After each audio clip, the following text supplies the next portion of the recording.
Police वाले जब body को उठा रहे थे तो हाथ गिर जा रहा था, पैर गिर जा रहा, कुछ नहीं है, मांस वगैरह कुछ नहीं, सिर्फ पूरा सब कुछ जल गया है। तो लड़का बोला है मेरा भतीजा के गले में लॉकेट है, ये लॉकेट के कारण हम उसको पहचान लिया। 11 आदमी में से सिर्फ और सिर्फ एक आदमी का पहचान हो पाया, बाकी जो है 10 आदमी का पहचान नहीं हो पाया। बिहार का लाश है और बिहार में जा रहा है ना, बस इतना से ही मतलब रखिए। जरा सोचिए, हम ये भी कह सकते हैं कि शायद किसका लाश किसके माँ के पास गया है, कौन किसका लाश किसके पास लेके गया पता नहीं। दिखाइए, देख नहीं सकते हैं हम लोग और इसको पूरा दिखा भी नहीं सकते। कबाड़ पड़ा हो नीचे और उसके ऊपर जो है 11 गरीब मजदूर सोए हुए हों और नीचे से आग लगा हो, उसके बाद से क्या हाल होगा ऊपर वाले लोगों को, जो अंदर से बाहर निकल भी नहीं पाए।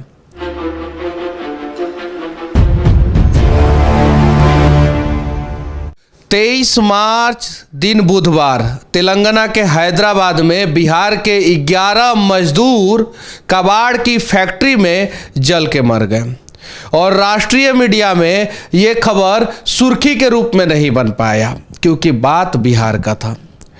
और उनका जला हुआ वीडियो अगर आप देख लेंगे ना तो मैं दावे के साथ कहता हूं कि आप खाना नहीं खा पाएंगे, आप दिन भर रोते रह जाएंगे। इतना दर्दनाक वीडियो है। बंगाल का आप लोगों ने वीडियो देखा होगा, उससे भी ज़्यादा दर्दनाक वीडियो है वो, लेकिन हमें हिम्मत नहीं हुआ कि उस वीडियो को सोशल मीडिया पे डालें, पहला चीज़।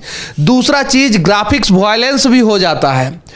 दीपक जी हैं ये और इन्होंने अपने आंखों से देखा था कि कैसे जले थे बिहार के मजदूर। उसके बारे में थोड़ा सा बताइए ताकि बिहार के नेताओं के दिल में थोड़ा सा संवेदना बिहार के मजदूरों के प्रति हो और उनका मदद करने का प्रयास करें। नमस्ते।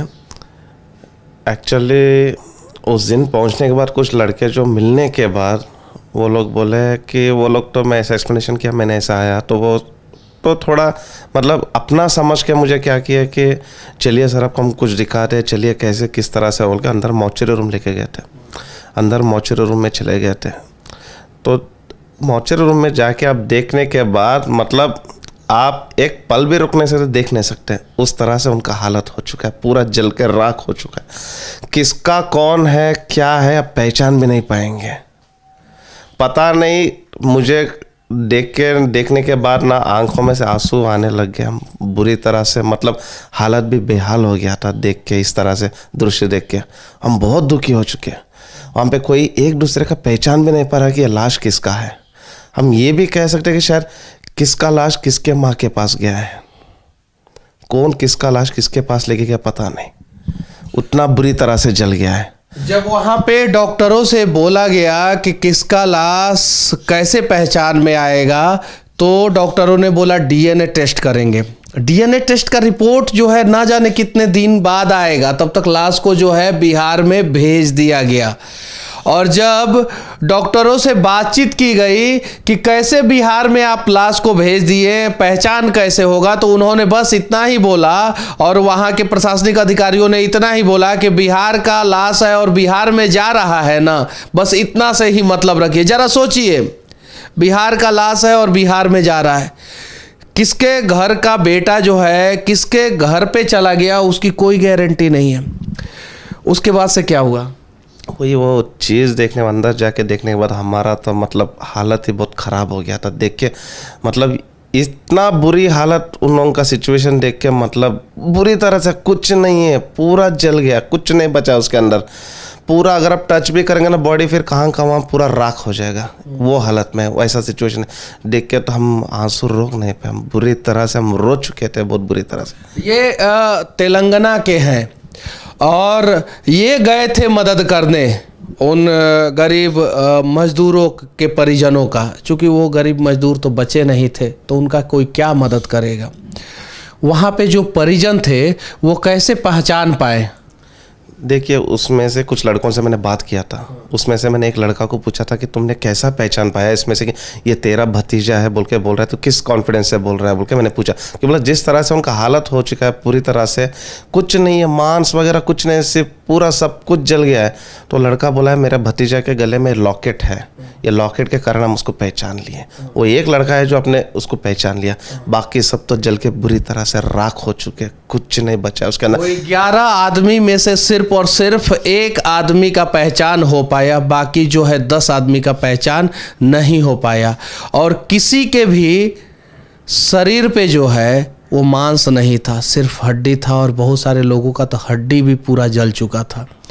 ऐसा था कि कुछ दृश्य आपको दिखाने पे आप चौंक जाएंगे जो हम देखे हैं। जो पुलिस वाले जिस तरह से उसको उठा रहे थे, बॉडी को उठाने से भी वो मतलब हवा में एक एक हाथ का टुकड़ा ऐसा जल के राख हो गया ना, नीचे गिर जा रहा था, किसी से कुछ जुड़ा हुआ नहीं था, इतना बुरी तरह से जल चुका है। अगर कुछ दृश्य हम आपको दिखाना चाहते हैं, अगर आप देखिएगा, हम तो देखिए पुलिस वाले जब बॉडी को उठा रहे थे तो हाथ गिर जा रहा था, पैर गिर जा रहा था। मैं बार बार क्यों बोल रहा हूं कि बिहार के नेताओं के अगर अंदर संवेदना होता तो शायद जो है दुख बांटने के लिए जाते वहां पे। देखिएगा आप एक बार,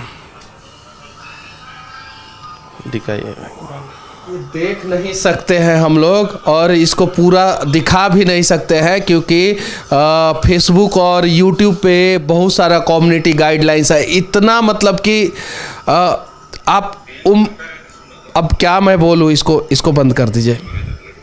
ये चीज़ें हैं, इस दर्द को कौन समझेगा, इस एहसास को कौन समझेगा कि वहाँ का प्रशासन ने सीधे कहा।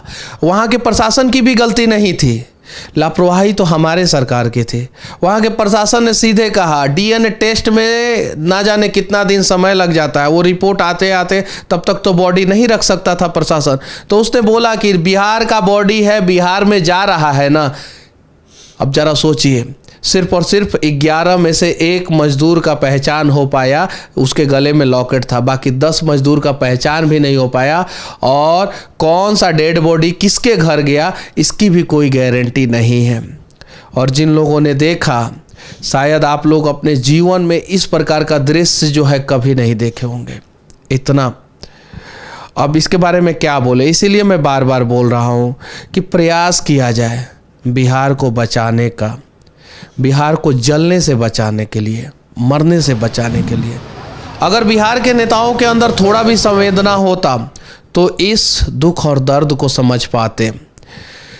हैदराबाद के, तेलंगाना के नेता वहां पे आ गए थे, वो रो रहे थे, हैदराबाद के लोग रो रहे थे, हैदराबाद का पुलिस प्रशासन जो है वो रो रहा था, हैदराबाद के डीएम साहब परेशान थे उस दृश्य को देखकर।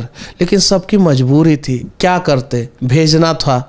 और बिना पहचान का सभी बॉडी को बिहार में भेज दिया गया। सही है कि नहीं? पुलिस वाले का हालत क्या था उस समय? वो लोग भी बहुत अफसोस, फिर मतलब जिस तरह से सिचुएशन देखे वो भी अपना बहुत दुखी थे वो लोग भी देख के कि इस तरह से दृश्य हम कभी देखे नहीं, इस तरह से इतना बुरी तरह से जल। वहाँ का पुलिस, हैदराबाद पुलिस, वो साफ साफ बोल रहा था कि हमने कभी ऐसा दृश्य नहीं देखा है अपने जीवन में, कभी नहीं। ज़रा सोचिए। इसलिए ना मैं बिहार से डायरेक्ट हैदराबाद आया, वहाँ पे गया उन लोगों का दुख और दर्द दिखाने के लिए। बस विनती है आप लोगों से कि प्रयास किया जाए बिहार को बचाने का, बिहार के गरीब लोगों को बचाने का। वरना जो है ये आग है, एक ना एक दिन इसमें सबको जलना है और सबका घर जलेगा। जाति के जहर में जो है हम लोग इतना डूब चुके हैं कि हमें पता ही नहीं है कि ये जहर हमारे शरीर को कितना नुकसान पहुंचा चुका है। अफीम से भी ज़्यादा नशीला जो है वो जातिवाद होता है, और इसी नशे में हम लोग जो है मदमस्त हो गए हैं। बस अब इससे ज़्यादा मैं क्या कहूँगा, मुझे समझ में नहीं आ रहा है। और जो वीडियो क्लिप है उसे मैं इस वीडियो में डाल भी नहीं सकता, फेसबुक उसे कवर कर देगा, ग्राफिक्स वायलेंस आ जाएगा, उसके बाद से हेट स्पीच और भी बहुत सारा चीज़ में आ जाएगा, तो आप लोग देख नहीं पाएंगे उस वीडियो को। लेकिन बस उम्मीद है कि आप हमारी बातों को समझ पाएंगे और उन मजदूरों के दर्द को समझ पाएंगे। एहसास कीजिए, जहाँ पे नीचे सिर्फ और सिर्फ पेपर पड़ा हो, कबाड़ पड़ा हो नीचे, और उसके ऊपर जो है 11 गरीब मजदूर सोए हुए हों और नीचे से आग लगा हो, उसके बाद से क्या हाल होगा ऊपर वाले लोगों को, जो अंदर से बाहर निकल भी नहीं पाए, आप सोच सकते हैं। बस बिहार के नेताओं से विनती है कि एक बार सिर्फ आप उन परिजनों के घर जाएं, एक बार सिर्फ हैदराबाद आके जो है उस कंपनी को देख लें, आप एहसास कर लेंगे कि आखिर जो है उस रात को क्या हुआ था। सिर्फ एक बार।